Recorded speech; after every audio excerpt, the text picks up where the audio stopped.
The night I fainted in my own kitchen.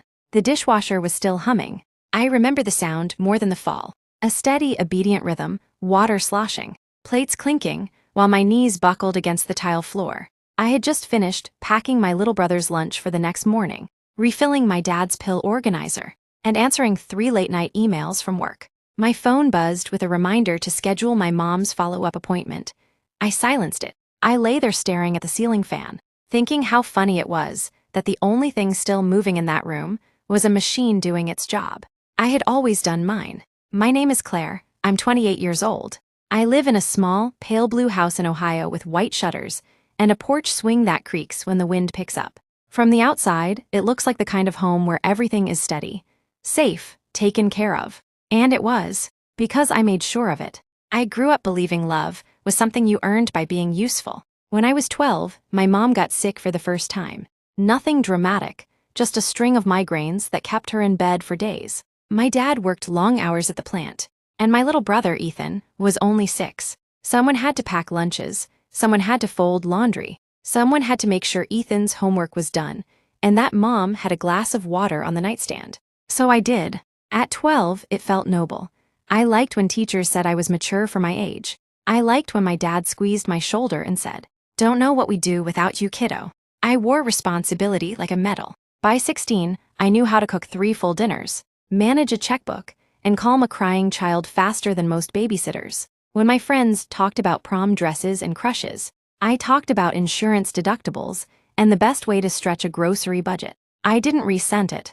Not then, because every thank you felt like love. When I left for college, I chose a school only 40 minutes away. Everyone said I should go farther. "You got into that program in Boston." My guidance counselor reminded me, "You should see more of the world." But who would take mom to her appointments? Who would help Ethan with algebra? Who would remind dad to take his blood pressure medicine? So I stayed close. I commuted home most weekends. I answered calls between lectures. I transferred money from my part-time job to cover gaps in the utility bill when dad's overtime got cut. I told myself it was temporary, that once Ethan graduated, once mom stabilized, once dad retired, I would finally breathe. There was always a once. At 23, I graduated with honors and landed a job at a marketing firm in Columbus. It wasn't glamorous, but it paid well enough. I rented a small apartment downtown and told myself this was the beginning of my independent life. 2 months later, dad slipped on ice and fractured his hip. The call came at 2:17 a.m. I was in bed, dreaming about a beach I'd never seen, when my phone lit up with Ethan's name. "Claire," he said, voice cracking. "Dad's in the hospital. They need someone here." I didn't hesitate. I packed a duffel bag and drove through the dark, headlights slicing through winter fog. I remember thinking, as the city lights disappeared behind me, that this was just what daughters did. I moved back home for a few weeks. Weeks became months. Months became years. Caring for someone after surgery is intimate in a way no one prepares you for. I learned how to help my father bathe without embarrassing him. I learned how to change dressings and manage pain medication schedules. I learned how to swallow my own exhaustion because his was greater. When mom's health worsened, this time something autoimmune and unpredictable, I added her appointments to the calendar. Ethan left for college out of state. "Don't worry about us," I told him. "Just focus on school." And I meant it. I wanted him to have what I never let myself have: freedom.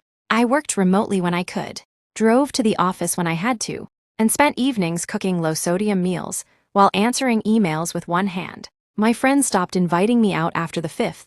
"I'm sorry, I can't."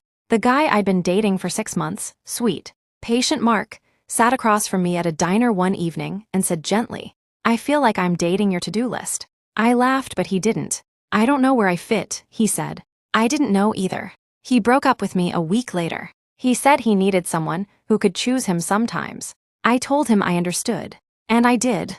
But understanding didn't make it hurt less. People praised me constantly. "You're such a good daughter. Your parents are so lucky.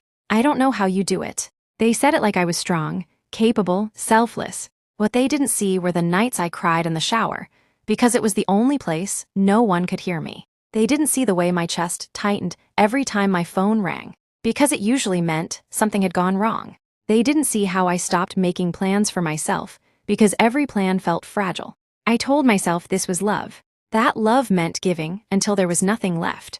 The year I turned 28, everything finally stabilized. Dad could walk without assistance. Mom's medication regimen was balanced. Ethan had graduated and found a job in Chicago. One evening, I sat at the kitchen table, bills neatly stacked, calendar surprisingly empty. For the first time in years, there was no immediate crisis. I should have felt relief. Instead, I felt hollow. I had built my entire identity around being needed, around anticipating everyone else's pain before they felt it, around solving problems before they grew teeth. And now, no one needed me in that same urgent way. But no one asked how I was either. I realized something that night. Sitting under the hum of the ceiling light, I had taken care of everyone, but no one had ever really taken care of me. Not because they didn't love me, but because I never showed them I needed it. The fainting spell in the kitchen wasn't dramatic. No ambulance, no hospital stay, just dehydration, exhaustion, and a doctor who looked at my chart and asked, "When was the last time you had a full physical for yourself?" I couldn't remember. He spoke gently but firmly. "You can't pour from an empty cup, Claire." I'd heard that phrase before. It sounded like something printed on a throw pillow, but lying on that exam table, paper crinkling beneath me, I felt the truth of it settle heavy in my chest. I wasn't empty because my family drained me. I was empty because I never allowed myself to be filled. That realization didn't change me overnight. I didn't suddenly book a flight to Europe, or quit my job, or confront my parents in a dramatic speech. Change came in small, uncomfortable steps. The first time I said, "I can't do that tonight," my voice shook. Mom had asked if I could drive her to a friend's house across town. Normally, I would have grabbed my keys automatically. But that night, I had a yoga class scheduled. The first thing I had signed up for that was just for me. "I'm sorry," I said. "I have plans." She looked surprised, not angry, just surprised. "Oh," she said. "Okay, I can ask Mrs. Henderson." The world didn't collapse. Dad didn't stop loving me. No one accused me of being selfish. The sky didn't fall. I went to yoga. I cried in child's pose, overwhelmed by the simple act of doing something that didn't serve anyone else. The next boundary was harder. At dinner one Sunday, I said, "I'm thinking about moving back to Columbus." Silence fell across the table. "But you just got everything settled here," Dad said. "We're fine now," Mom added quickly. "You don't have to worry." That was the point. "I know," I said, heart pounding. "That's why I think it's time." They looked at each other, then at me. And for the first time, I saw something I hadn't allowed myself to see before. They didn't expect me to stay forever. They had gotten used to it, yes. Relied on it, absolutely. But they hadn't chained me here. I had done that myself. Mom reached across the table and took my hand. "Claire, honey, we never wanted you to give up your life." I blinked back, tears. "I didn't know I had one to give up," I whispered. Moving back to Columbus felt like stepping into sunlight after years in a dim room. I rented a small apartment with tall windows.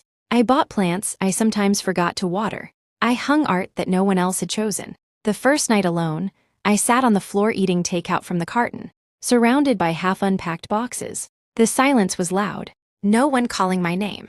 No one asking for help. No pill organizers to fill. I felt guilty for the relief. But I also felt something else. Space.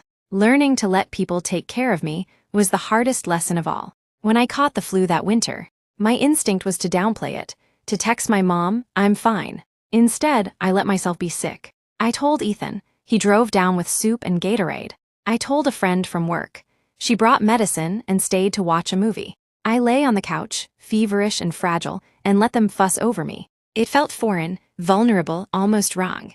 But it also felt warm. For the first time, I understood that needing someone didn't make me weak. It made me human. I started therapy in the spring. At first, I talked about logistics, years of caretaking, the schedules, the sacrifices. My therapist listened patiently, then asked one question that cracked something open. "When did you learn that your value depended on how much you did for others?" I didn't have an answer right away, but over months of conversations, I began to see the pattern. As a child, stepping in made me feel safe, necessary, praised. I mistook appreciation for unconditional love. I built walls made of competence. No one could hurt me if I was always the strong one. But walls don't just keep pain out. They keep tenderness out too. I called my mom one evening, months after moving. We talked about recipes and the neighbor's new dog. Then I said, carefully, "Did you ever feel like you had to hold everything together growing up?" She was quiet for a long time. Yes, she said finally, I did. We talked for over an hour, about her childhood, about mine, about how patterns pass silently from one generation to the next. I'm sorry if we put too much on you, she said softly. You did your best, I replied. And I meant it. Blame didn't interest me anymore. Healing did. Last Thanksgiving, I hosted dinner at my apartment. Mom brought pie, Dad carved the turkey. Ethan washed dishes without being asked. At one point, I stood in the doorway of my kitchen, and watched them laugh around my small table. I felt love, not the frantic, duty-bound love of constant caretaking, but a steady, shared love.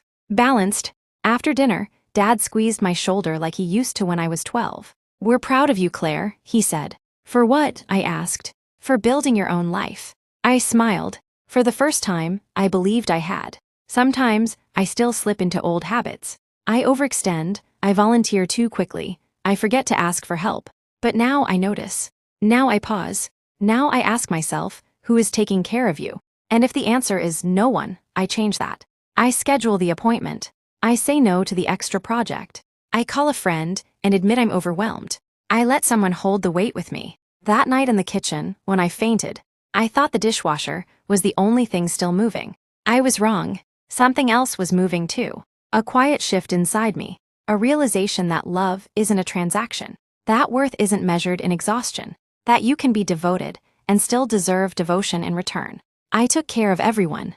And for a long time, I forgot to take care of myself. But I'm learning now. At 28, sitting on my own couch, sunlight streaming through tall windows, I finally understand something that 12-year-old me never could. I am allowed to be held. I am allowed to rest. I am allowed to be more than the strong one.